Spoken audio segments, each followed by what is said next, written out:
This is a DBS 770 Ultimate, and here are 10 things that you may or may not have known about the vehicle.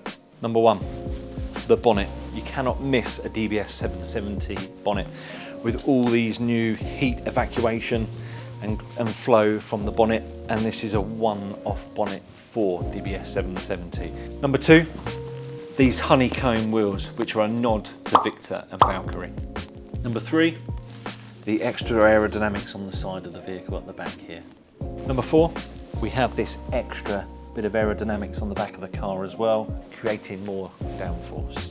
And number five, we have this larger front splitter and cornering vanes on the side of this bumper.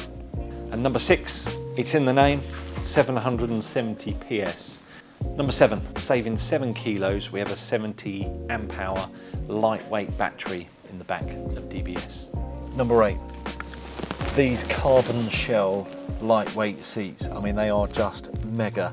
Look at the trim split on this. We have Alcantara, we've got leather, we've got two-tone leather, we've got contrast stitching, and we also have a headrest floating on the top here as well. Number nine, the unique way you could trim split the interior of a DBS Ultimate. Number 10, this center armrest with the pinstripe through the center here and your DBS Ultimate badge on the center.